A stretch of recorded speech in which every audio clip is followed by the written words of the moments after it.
There once was a man named Job who lived in the land of Uz. He was blameless, a man of complete integrity. He feared God and stayed away from evil.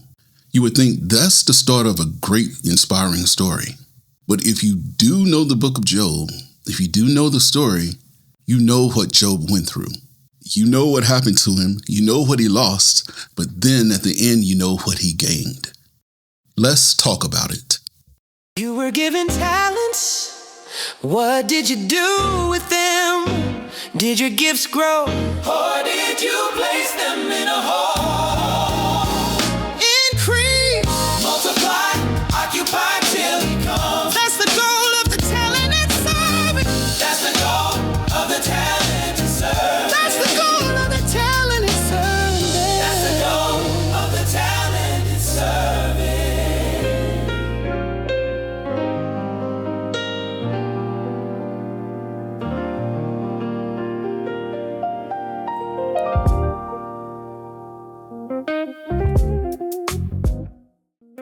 I just read Job chapter 1, verse 1. Let's read verses 2 and 3. He had 7 sons and 3 daughters. He owned 7,000 sheep, 3,000 camels, 500 teams of oxen, and 500 female donkeys. He also had many servants. He was, in fact, the richest person in that entire area. Now think about this. What if that was you? You've done whatever you did up to this point in your life to get to where you are. You're serving God. You fear Him. You're keeping every law that He said to keep. And because of that, He's allowed you to prosper. So you're just going about your day-to-day business. You're comfortable. Let's just say, for the sake of argument, all is well in your world. Now let's look at what's happening in the spiritual realm. Starting with verse 6. One day, the members of the heavenly court came to present themselves before the Lord, and the accuser, Satan, came with them. "Where have you come from?" the Lord asked Satan. Satan answered the Lord, "I have been patrolling the earth, watching everything that's going on." Then the Lord asked Satan, "Have you noticed my servant Job? He is the finest man in all the earth. He is blameless, a man of complete integrity. He fears God and stays away from evil." Satan replied to the Lord, "Yes, but Job has good reason to fear God. You have always put a wall of protection around him and his home and his property. You have made him prosper in everything he does. Look at how rich he is. But reach out and take away everything he has, and he will surely curse you to your face." "All right, you may test him," the Lord says to Satan. "Do whatever you want with everything he possesses, but do not harm him physically." So Satan left the Lord's presence. Meanwhile, back on earth, Job, now put yourself into his shoes. Job is minding his own business, going about his day-to-day duties, doing whatever it was he was doing. And then one of his servants comes up to him. So let's start with verse 13. One day when Job's sons and daughters were feasting at the older brother's house, a messenger arrived at Job's home with the news, "Your oxen were plowing with the donkeys feeding beside them when the Sabeans raided us. They stole all the animals and killed all the farmhands. I'm the only one who escaped to tell you." While he was still speaking, another messenger arrived with this news. "The fire of God has fallen from heaven and burned up your sheep and all the shepherds. I'm the only one who escaped to tell you." And while he was speaking, a third messenger arrived with this news. "3 bands of Chaldean raiders have stolen your camels, killed your servants. I'm the only one who escaped to tell you." While he was still speaking, another messenger arrived with the news. "Your sons and daughters were feasting in their oldest brother's home. Suddenly, a powerful wind swept in from the wilderness and hit the house on all sides. The house collapsed, and all your children are dead. I'm the only one who escaped to tell you." So imagine this. You are blameless before God. God said you were the best man in all of the earth. You didn't know that, but you knew that you were doing what was right in His eyes. Then all of a sudden, back to back, you get 4 messengers coming at you with bad news. Now remember what verses 2 and 3 said. Job had 7 sons, 3 daughters, 7,000 sheep, 3,000 camels, 500 teams of oxen, 500 female donkeys, and many servants. And within a span of a few minutes, all of that is gone. That's his family gone, all of his wealth gone. From an earthly standpoint, he's lost everything. And without you knowing, all of this happened because God bragged about you and was willing to let Satan test you. So think about this. You, if you were Job, are without a doubt a man of God, best on earth. You were given a test without you knowing that was substantial enough to see if you would curse God. You were given a test substantial enough to see if you would curse God. You're the best of the best. Do you think God's going to test you with something small? I never thought about it that way. We know that God doesn't give us anything that we can't bear. But imagine being on this mountaintop and within 5 minutes, you're in the valley trying to figure out how you got there. When I put myself into his shoes, I think this is an impossible situation. What just happened? Now, let's go to Job chapter 2, starting with verse 1. One day, the members of the heavenly court came again to present themselves before the Lord, and the accuser Satan came with them. Where have you come from? The Lord asked Satan. Satan answered the Lord, I've been patrolling the earth, watching everything that's going on. So let's stop right there. Doesn't that remind you of something? Every time God asked him what he was doing, he replied with the same thing. I have been patrolling the earth, watching everything that's going on. So let me just remind you of this verse in the New Testament. It's from 1 Peter 5 and 8. Stay alert. Watch out for your great enemy, the devil. He prowls around like a roaring lion, looking for someone to devour. Verse 3. Then the Lord asked Satan, have you noticed my servant Job? He's the finest man in all the earth. He is blameless, a man of complete integrity. He fears God and stays away from evil, and he has maintained his integrity, even though you urged me to harm him without cause. So, Job passed the first test. Satan lost. God, of course, is always right. This is my best servant on earth at that time. This is one of the finest men in all the earth. So, of course, Satan is not going to let that stand. So, verse 4 said, Satan replied to the Lord, skin for skin. A man will give up everything he has to save his life, but reach out and take away his health. He will surely curse you to your face. All right, do with him as you please, the Lord said to Satan, but spare his life. So Satan left the Lord's presence, and he struck Job with terrible boils from head to foot. So let's stop right there. Out of curiosity, I wanted to know exactly what this meant for Job. What exactly does having boils from the top of your head to the bottom of your feet look like? This is what I found. It's painful. It's inflamed. They're ulcerating skin sores, which means they swell. They are easily infected. They're full of pus. They burst open. They crust over. So another way of looking at this is it's a deep systemic skin disease. So if that wasn't enough, let's just think about this a bit more. Can you imagine being covered all over with sores that burst open and pus comes pouring out? Not just one boil, but everywhere, from head to toe. So imagine those boils on your face burst open, and all this pus is running down your face, gets into your eyes, is covering up everything, is flowing into your mouth when you speak. I can't imagine. I really don't want to imagine. But since I'm putting myself into his shoes and thinking about what he went through, I had to go and look. I had to go and find out what exactly having boils all over meant. Job 2 verse 8 says, Job scraped his skin with a piece of broken pottery as he sat among the ashes. Why was he using a piece of broken pottery? He was using it to scrape all the pus and anything else off of him. Just imagine you're sitting there all day, just scraping. Boils burst open, they crust over, and what happens? More boils come up to take his place. Now think about this. Job chapter 7 verse 5 says, "My body is covered with maggots and scabs.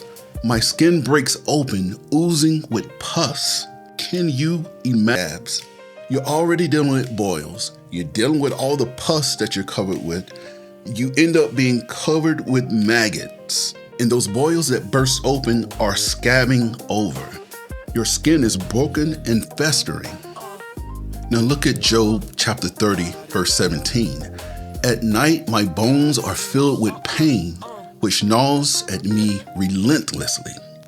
And then verse 30 says, "My skin has turned dark, and my bones burned with fever." So your bones are aching. You've got no release. Your skin is blackening and is peeling. So all these things are happening to Job at the same time. He went from living his life to getting 4 messengers that said, "You've lost everything." So now think about if that was you. You're in constant pain. It's nonstop. You're covered in infection. And anyone looking at you, you can see that you're visibly disfigured. And imagine the humiliation of it all. So you went from being who you once were to now being in social isolation. That is extreme physical suffering. There's a total loss of health, wealth, reputation, and all of this was done simply to test his faith. If you go back and look at Job chapter 2, verse 8, even his wife told him, "You should curse God and die."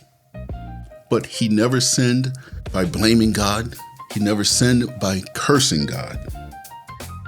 So in Job chapter 2, it says that 3 of his friends visited him to comfort and console him. When they saw him from a distance, they could scarcely recognize him. And in chapter 3, though Job never sinned, he did have things to say. First, in Job chapter 3, verse 1, it says, "At last Job spoke, and he cursed the day of his birth." He cursed the day he was born, but he never cursed God. Now, the majority of the book of Job, from chapters 3 to chapters 37, is simply him sitting with his friends and discussing what's going on in Job's life. His friends were saying, "This all happened because somehow you sinned, and your sin must have been big because of what you've lost and what you're going through." But Job continued to tell him he was innocent. Job constantly questions God's judgment and even questions God's fairness, but he never cursed God. In chapter 6, verse 24, he says, "Teach me, and I will keep quiet. Show me what I've done wrong." He's simply asking God to justify what he's done to deserve such punishment. And he also, in chapter 10, pleads his case to God. In verse 3, he says, "What do you gain by oppressing me? Why do you reject me, the work of my own hands, while smiling on the schemes of the wicked?" Again, he's questioning God's judgment. In chapter 13, verse 3, it says, "As for me, I would speak directly to the Almighty. I want to argue my case with God himself."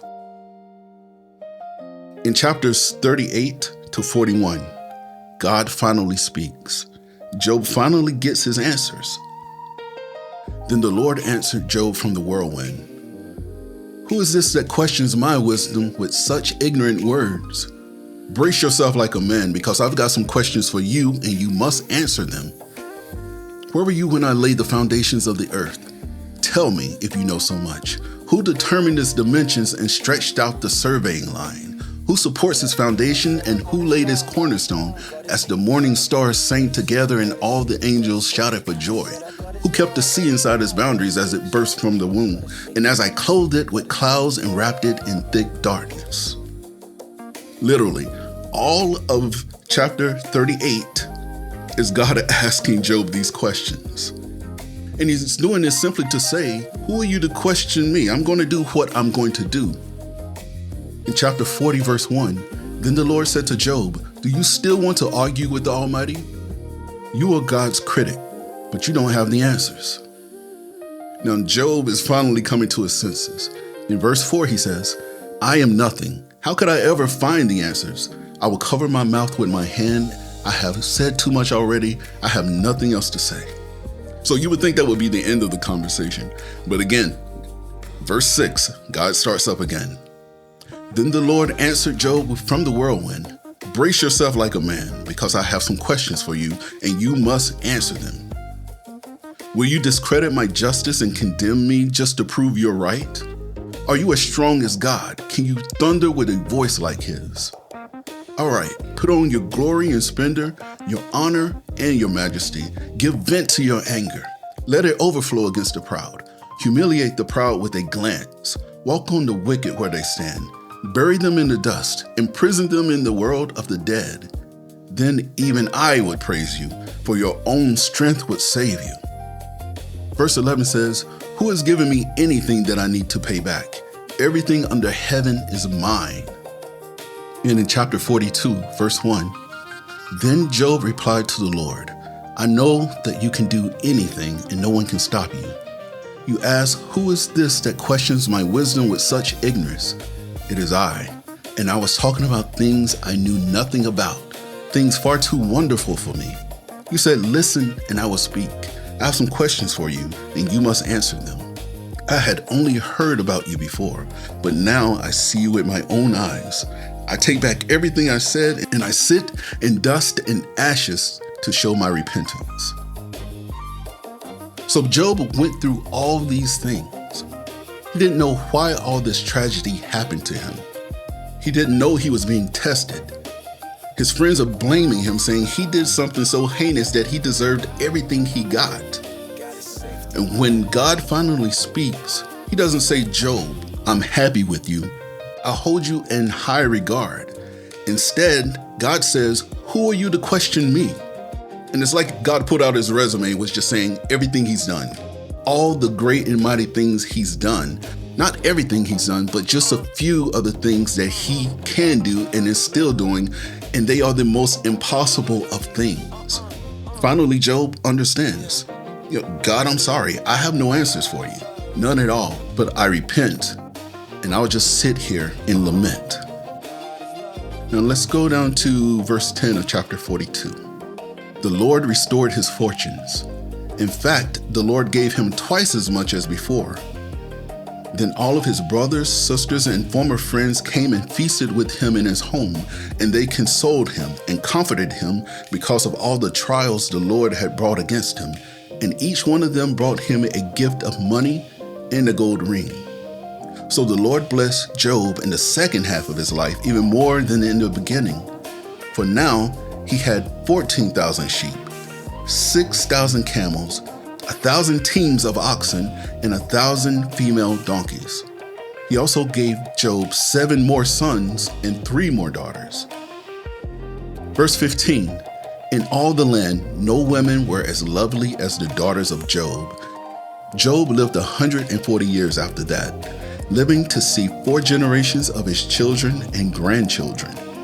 Then he died, an old man who had lived a long, full life. In the end, we see Job did question God, but he never blamed God. He never cursed God. He never abandoned God. Even everything he said was still directed to God, and he was hoping that God would give him an answer. So he struggled with his faith. He did not struggle with any unbelief. So when I think about this again, just putting myself into Job's shoes, I've got to ask myself, would I have kept my faith if that happened to me? I would ask you to consider, what would I do if that happened to me? Do I know that God will continue to supply my every need, even though I don't know what's really going on or why things are happening? This is simply food for thought, and I hope that you continue to think about Job and what he did and what in the end he gained.